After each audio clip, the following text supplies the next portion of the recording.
राधे राधे दोस्तों, श्री बाके बिहारी की कृपा आप पर और आपके समस्त परिवार पर सदा बनी रहे।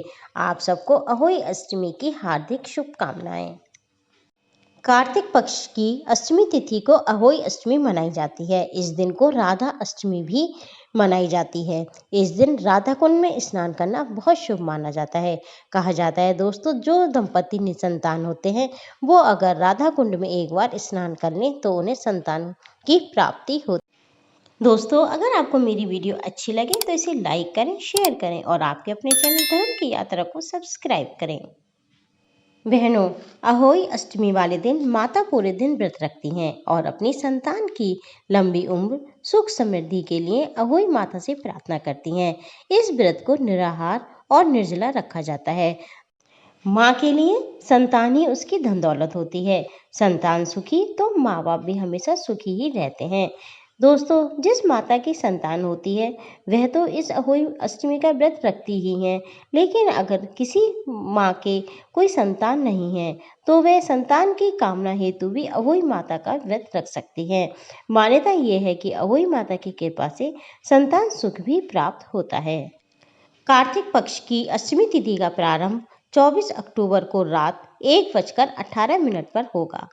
अष्टमी तिथि का समापन 25 अक्टूबर 1:56 पर होगा। शाम की पूजा दोस्तों प्रदोष काल में होती है। शाम की पूजा का शुभ मुहूर्त 5:42 से 6:06 तक रहेगा। इसी के साथ तारों को अर्घ्य देने का समय शाम को तारों को अर्घ्य देने के बाद आप अपना व्रत खोल सकती हैं। बहनों, अब हम जानेंगे अहोई अष्टमी के व्रत के नियम। अगर आप अहोई अष्टमी का व्रत पहले से रखती आ रही हैं तब तो आप इसके नियम जानती ही होंगी, लेकिन हमारी जो बहनें इस व्रत को पहली बार कर रही हैं उन्हें मैं बताना चाहूँगी कि अहोई माता का जो व्रत होता है उससे एक दिन पहले भी आपको शुद्ध और सात्विक भोजन ही करना चाहिए। अहोई अष्टमी वाले दिन कुछ काम ऐसे होते हैं जो आपको भूल से भी नहीं करने चाहिए। सबसे पहला नियम है, व्रत वाले दिन जमीन की कोई भी खुदाई आदि ना करें। अगर आप गार्डनिंग आदि भी करती हैं तो भी उस दिन बिल्कुल ना करें। इस दिन खुदाई करना महापाप माना जाता है। खुदाई करना महापाप क्यों माना जाता है, ये हमारे पुराणों में वर्णित है। वह कथा मैं आपको लास्ट में बताऊंगी। अहोई अष्टमी का व्रत कौन कौन रख सकता है तो मैं आपको बता दूं। जिसके संतान है वह चाहे बेटी हो या बेटा, आपको इस व्रत को करना चाहिए। अगर आपके कोई भी संतान नहीं है तब भी आप अपनी संतान की कामना हेतु इस व्रत को जरूर करें। माता आपकी कामना जल्दी ही पूरी करेंगी। बहनों, अहोई माता की कृपा से जल्दी ही गोद भर जाती है। अगर आपने व्रत रखा है तो आप शुद्ध सात्विक भोजन बनाएं। प्याज लहसुन आदि उस पूरे दिन रसोई में ना बनाएं, ना ही बाहर से मंगवा कर खाएं। दूसरा नियम ये है, इस दिन आपके घर यदि कोई याचक आता है, चाहे वह बच्चा हो वृद्ध हो, उसे खाली हाथ ना जाने दें। चाहे उसे कुछ गिफ्ट दें और नहीं तो अगर आपके पास कुछ भी गिफ्ट आदि नहीं है तो उसे आप दक्षिणा भी दे सकते हैं। व्रत धारण करने वाली स्त्री को दिन में कदापि नहीं सोना चाहिए। इसी के साथ आप रात में भी उस बिस्तर पर ना सोएं जिस पर आप रोज सोती हैं। अगर आपका स्वास्थ्य ठीक नहीं है तो आप दिन के समय थोड़े बहुत समय के लिए आराम कर सकती हैं, लेकिन सोए नहीं। बहनों, व्रत रखने वाली महिला को सबसे पहले सुबह उठना चाहिए। उठकर नहा धोकर हाथ में पुष्प और चावल लेकर ये संकल्प लेना चाहिए कि माँ, मैंने आपका व्रत किया है। और उसी के साथ माँ से ये प्रार्थना करनी चाहिए कि हे अहोई माता, आज मैं श्रद्धा और विश्वास के साथ आपका अहोई अष्टमी का व्रत रखने जा रही हूँ।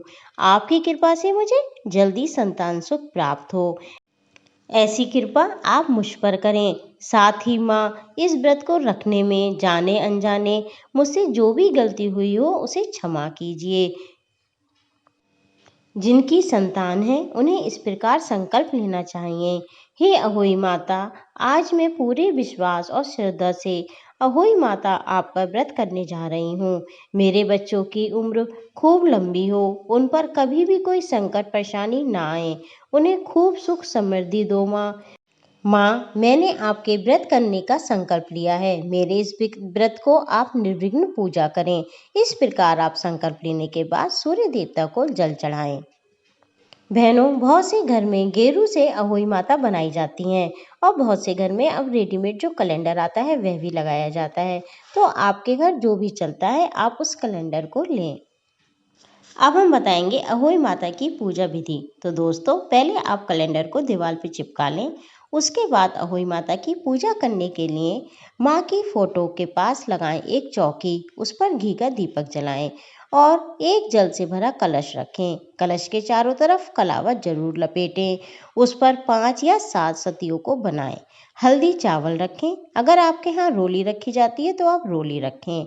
अहोई माता का भोग लगाने के लिए आप के घर जो भी रिवाज हो, मतलब बहुत से लोगों के घर में तो मीठे पुए बनाए जाते हैं, बहुत से घरों में हलवा पूरी आदि का भोग लगाया जाता है। तो आपके यहाँ जो चलता है आप वह ही करें। अब आप हाथ में गेहूं या चावल के 7 दाने लें और अहोई माता की कथा सुने। कथा सुनने के बाद तारों को अर्घ दिया जाता है। कोशिश कीजिए कि कथा सुनते समय आप अपने बच्चों को अपने पास बिठाएं।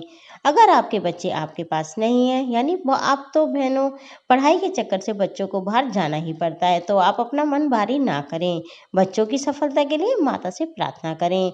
और दोस्तों, इस टाइप से सब काम करने के बाद बहुत से घरों में स्याहू माता की एक माला होती है, जिसमें होते हैं चांदी की स्याहू माता का लॉकेट और चांदी के मोती।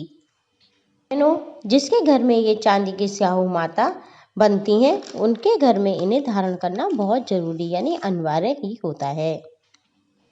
अब आप अहोई माता का पूजन करने के बाद उस माला को धारण करें। धारण करने के बाद कथा सुनने के पश्चात सबसे पहले आप अहोई माता को भोग लगाएं। खुद भी माता के चरण छुएं और अपने बच्चों से भी माता के चरण छुवाएं। और दोस्तों, माता से प्रार्थना करें कि माता मेरे बच्चे हमेशा स्वस्थ रहें, उन पर कोई संकट ना आए। अब आप वायना निकालें। वायने में आपके घर जो रिवाज हो उसी के अनुसार आप करें। हाँ, वायने में दक्षिणा आपको जरूर रखनी चाहिए। वायना निकालने के बाद आप तारों को जल दें। अपना व्रत खोलें शुद्ध सात्विक चीज़ों से। दोस्तों, इस बात का ध्यान रखें कि व्रत वाले दिन किसी भी प्रकार का मार्केट का खाना, मार्केट के मसाले, मार्केट की कोई भी चीज़ आप यूज़ ना करें, क्योंकि उसका कोई भरोसा नहीं होता। देखिए बहनों, कथा सुनते हुए जो आपने चावल या गेहूं के दाने हाथ में रखे थे, उसे आप गौ माता को खिला दें। बहुत से घरों में बहनों रिवाज होता है कि गाय को गुड़, पूरी और वे दाने खिलाए जाते हैं। आपके घर जैसा रिवाज है, अगर आपके यहाँ वो दाने माता को चढ़ाए जाते हैं तो आप माता को चढ़ा दें, नहीं तो आप गाय को खिलाएं। उसके बाद ही अपना व्रत आप खोलें। अब हम बात करते हैं अहोई माता की माला की, जो कि उस दिन धारण की जाती है। दोस्तों, माला को पहनने के और उतारने के कुछ नियम होते हैं, इनका पालन करना हमें जरूरी होता है। यह माला आप किसी ज्वेलरी वाले के यहाँ से परचेज कर सकते हैं, लेकिन इस बात का ध्यान रखें कि यह माला चांदी की ही बनाई जाती है। इसे आप सोने की या अन्य धातु की ना बनवाएं।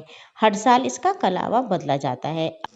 बहनों, अगर आप खुद अपने इस माला का कलावा नहीं बदल सकते तो आप मार्केट में भी इसका कलावा बदलवा लें, क्योंकि मार्केट में भी इसे बदल देते हैं। व्रत करने वाली माताओं को ये माला अहोई से लेकर बड़ी दिवाली तक धारण करनी होती है। बड़ी दिवाली वाले दिन आप नहा धोकर इस माला को उतार दें। उसके बाद इसे रखें पूजा घर में, इस पे तिलक लगाएं। उसके बाद थोड़ी देर पूजा घर में रखने के बाद आप जहाँ इस माला को संभाल के रखती हैं वहाँ रख दें और अगले साल फिर इस माला को धारण करें। धारण करने से पहले इस माला का जो कलावा होता है वह जरूर चेंज करा लें। बहनों, अब हम सुनेंगे अहोई माता की कथा। पौराणिक कथा के अनुसार एक साहूकार था, उसके 7 बेटे थे, एक बेटी थी। साहूकार ने अपने 7 बेटों की और एक बेटी की सबकी शादी कर दी थी। अब उसके घर में 7 बेटे और 7 बहुएं थीं। साहूकार की बेटी दिवाली पर अपने ससुराल से मायके आई हुई थी। दिवाली पर घर को लीपना था, इसलिए सातों बहुएं जंगल से मट्टी लेने गईं। ये देखकर ससुराल से आई हुई साहूकार की बेटी भी उनके साथ चल दी। साहूकार की बेटी जहाँ मिट्टी खोद रही थी वहाँ स्याहू अपने बच्चों के साथ रहती थी। मिट्टी खोदते समय गलती से साहूकार की बेटी की खुरपी स्याहू के एक बच्चे को लग गई और स्याहू का एक बच्चा मर गया। इस पर क्रोधित होकर स्याहू ने कहा, अब मैं तुम्हारी कोख बांध दूंगी क्योंकि तुमने मेरे बच्चे को मारा है। इस बात सुनकर साहू की बेटी डर गई। उसने अपनी एक एक भाभी से सबसे मिन्नतें की, प्रार्थना की कि भाभी मेरे बदले आप अपनी कोख बनवा लो। इस पर सभी भाभीयों ने मना कर दिया, लेकिन सबसे छोटी भाभी नंद के बदले अपनी कोख बनवाने के लिए तैयार हो गई। इसके बाद छोटी भाभी के जो भी बच्चे होते वह 7 दिन के बाद ही मर जाते। 7 पुत्रों को इसी प्रकार मृत्यु के बाद उन्होंने किसी पंडित जी को बुलाया और उनसे पूछा। इस पर पंडित जी ने सुरहई गाय की सेवा करने को कहा। छोटी बहू को ये बात सुनकर थोड़ी सी आस हुई। छोटी बहू ने सुरहई गाय की सेवा करना शुरू कर दिया। वह सुरहई गाय की खूब मन लगाकर सेवा करने लगी। उसकी सेवा से प्रसन्न होकर सुबह सुरहई गाय ने छोटी बहू से कहा, बेटा तू किस लिए मेरी इतनी सेवा कर रही है? क्या चाहती है? जो भी तेरी इच्छा हो वह तू मुझसे मांग ले। इस पर साहूकार की बहू ने कहा कि स्याहू माता ने मेरी कोख बांध दी है, जिसके कारण मेरे बच्चे नहीं बच पाते। अगर आप मेरी कोख खुलवा दें तो मैं आपका बड़ा उपकार मानूंगी। इस पर सुरहई गाय ने उसकी बात मान ली और उसे 7 समुंदर पार स्याहू माता के पास ले चली। रास्ते में थकने के कारण दोनों आराम करने लगते हैं। अचानक छोटी बहू की नज़र एक ओर जाती है। वह देखती है कि एक सांप गरुड़ पंखनी के बच्चों को डसने जा रहा है। वह ये देखकर सांप को तुरंत मार देती है। इतने में गरुड़ पंखनी वहां आ जाती है और वह वहां खून बिखरा हुआ देखकर ऐसा लगता है उसे जैसे छोटी बहू ने मेरे बच्चों को मार दिया। इस पर छोटी बहू को वह चोंच मारना शुरू कर देती है, पर छोटी बहू कहती है कि मैंने आपके बच्चों को मारा नहीं है, मैंने आपके बच्चों की जान बचाई है। गरुड़ पंखनी इस बात को सुनकर बहुत खुश हुई। वह सुरहई गाय समेत उन्हें स्याऊ के पास पहुंचा देती है। वहां पहुंचकर बहू ने स्याहू माता की भी बहुत सेवा की। बहू की सेवा से प्रसन्न होकर बहू को उन्होंने 7 पुत्र और 7 बहुएं होने का आशीर्वाद दिया और कहती हैं कि घर जाकर तू स्याहू माता का उद्यापन करना, 7 अहोई रखना, 7 कढ़ाई देना। ऐसा आशीर्वाद पाकर छोटी बहू बहुत खुश हुई और अपने घर आकर देखती है कि उसके 7 बेटे और 7 बहुएं उसका इंतजार कर रहे हैं। खुश होकर वह भाव विभोर हो गई। उसने अहोई माता की कढ़ाई की 7 अहोई रखी और खूब प्रसन्न मन से अहोई माता का उद्यापन किया। बहनों, अहोई का अर्थ होता है अनहोनी को होनी करना। जिस प्रकार अहोई माता ने साहूकार की छोटी बहू की कोख खोल दी, उसी प्रकार माँ इस व्रत को करने वाले, कथा सुनने वाले सभी की अभिलाषाएं पूर्ण करें। सभी माएँ पुत्रवती हों, सबकी संतान दीर्घ आयु हों।